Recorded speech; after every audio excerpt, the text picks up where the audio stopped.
All right. Well, what about the concern that the freedom that natural law recognizes is liable to be abused? Oh, so if it can be abused, it means that there's no true freedom there, right? I think it must be admitted, she says, that even though the natural law certainly does not say anything goes, lots of people may point to it as an excuse for doing whatever it is they want on a particular occasion. And this is the way the theory may be abused. Who would have thought? And maybe our sin nature will help play into that. Yeah, I can do whatever, and it'll turn out good. Fine. As an American, I've never heard of such a thing before. Well, to be sure, every ethical theory, even one with the strictest of rules, is subject to abuse. Of course it is. Yeah. And so that's really how she answers that. And she says, she quotes Jesus as saying, the law says this, but you've abused it this way and so forth. And so every ethical theory is subject to abuse. So, if you're going to claim that as a problem for the natural law, she says, well, it's a problem for every theory. Yeah. Right. Look, I promised the money to the temple. I can't take care of my parents. They're destitute. Oh, they're dead. You know what? I kind of changed my mind about giving money to the temple. I don't think I'll do that anymore for some odd reason. Well, okay, you did a good thing, right? But not really, right? we understand that. And so, of course, Jesus has to come by and point that out. So, again, if we look to Jesus, then we know the better way there. Right.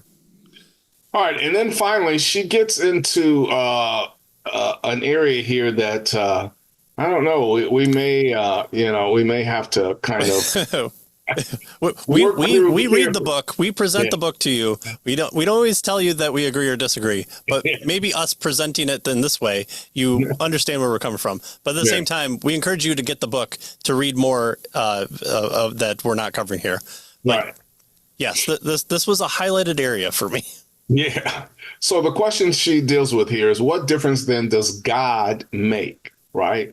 And so what she's trying to get at here, what she's going to say, actually, is that since we're a certain type of creature, even per impossible, God didn't exist, ethics would still be, a thing that that existed. So she says, having recognized that both the truth and knowledge of how we should live derive from our Creator, we need to clarify that a person can nonetheless be aware of much of the natural law without being aware of the Christian God, right? Well, okay, we're good. Romans, it's written in our heart, right? So, okay, we're good with that.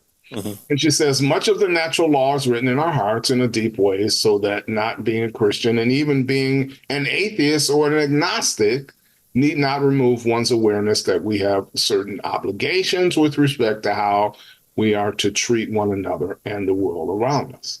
In other words, she tells us the human good and our knowledge of it both come from God, but precisely because God imprints such knowledge on all humans, not just the religious, it is available to non-theists. All right. So far, so good. Yes, right. We understand, right? Yep. God has written it in our hearts. We're in Romans 1, we're in Romans 2. We're going to keep going through Romans, right? Well, maybe. So even though natural law ethics makes God as creator the source of ethics, there is a way in which natural law ethics can at least seem not to make God sufficiently important. We can entertain the supposition that God does not exist. So we're entertaining it, of course, for the sake of the argument, and that we and all things around us, animals, trees, water, matter itself, the laws of physics, have simply arisen by chance. Okay, we've all done that before. Once we are entertaining this idea, we can further ask, if this is admittedly impossible situation of life without God were true, would there still be ethical truth, or would morality be a series of groundless recommendations of how humans should live? You should do this, but, whatever, it doesn't all matter. So, be good to your neighbor or not, or give alms to the poor or not. What's the matter? Who cares? Right. So notice the options she gives here. Once per impossible, God doesn't exist, right? Then she says, would there still be ethical truth if God doesn't exist? Or would morality be a series of groundless recommendations for how humans should live? Well, yeah, many people would say the second, right? That there is no ethical truth without God, right? God is the standard, and he his character determines what is true, right? But notice what she says. While different natural law theorists will give different answers to this question, I think, she says, the answer is that some things would still be objectively, ethically good, and others would still be objectively, ethically bad. And of course, you almost have to say, she has to say this based on what she says. If a creature exists that, exists such as the way we do, what she's argued so far, then ethical values come out of the kind of creatures we are. So per impossible, if God didn't exist, but we were still the same kind of creatures we are, then we would still have ethical values. Of course, the problem with that is God, obviously, and she knows this, if God didn't exist, I don't think we'd be the kind of creatures we were. Right. So there wouldn't be any ethical values, right? So, it's kind of strange. But she says, there still would be certain ways of living that would be good for us and other ways of living that would be bad for us.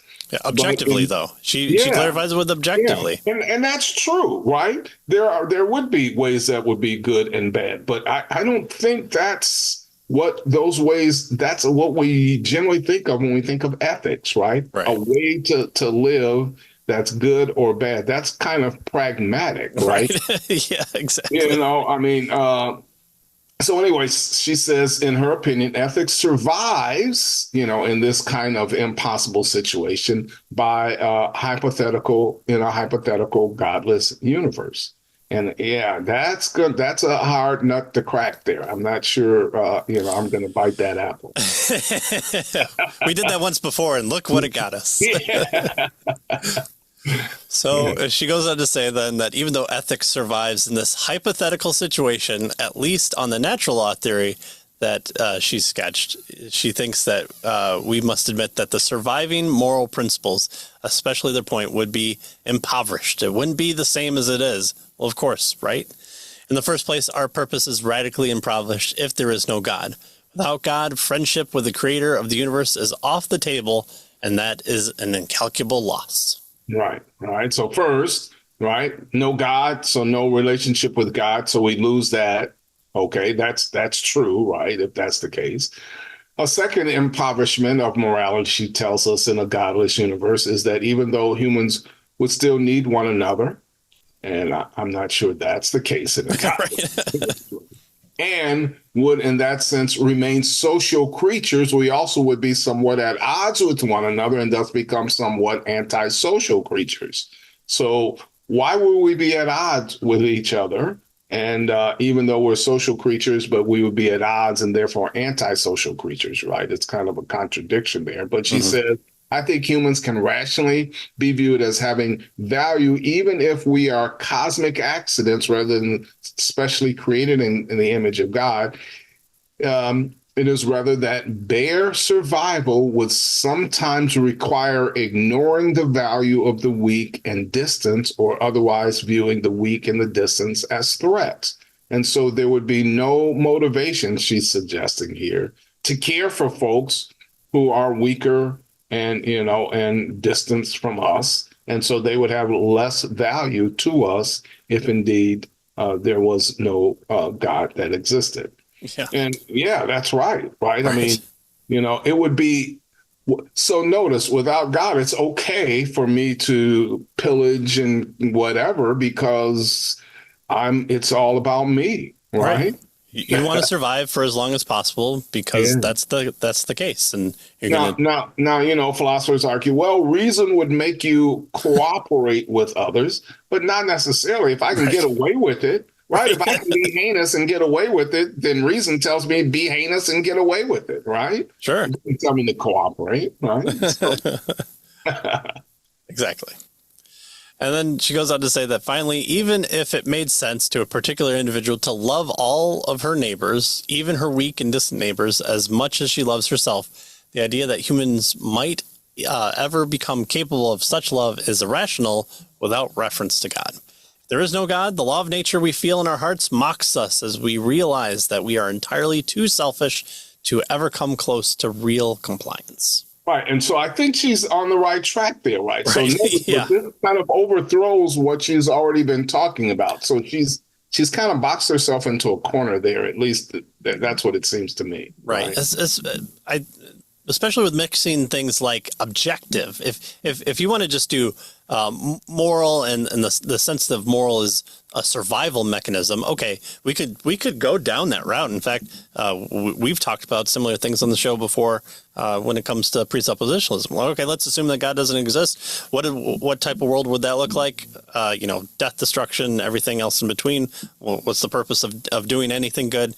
Well, survival seems to be the big source of everything. It's not truth, it's survival. So we've done those things, but when she mixes in, not just imagine that God didn't create everything, but it all looked like God did create everything.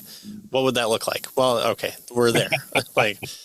But then you're adding on to it unnecessary things like objective value and stuff. So where does that objective come from? Yeah. And so she ends her chapter by saying that natural law ethics is a moral theory that has an extensive history of support in the Christian moral tradition. If she has done her job, she tells us, the heart of that theory should now be clear. Christian natural law theory states that human beings are dependent, physically embodied creatures made in the image of God to care for creation, enjoy life with one another, and experience a friendship with God. That's who we are, she tells us. And the natural law tells us what it looks like to live in a way that is fulfilling and befitting of who we are. And so while she does not think that Scripture teaches any specific ethical theory, she also hopes that natural law's consonance with Scripture has at least started to become clear. So that's how she ends her chapter.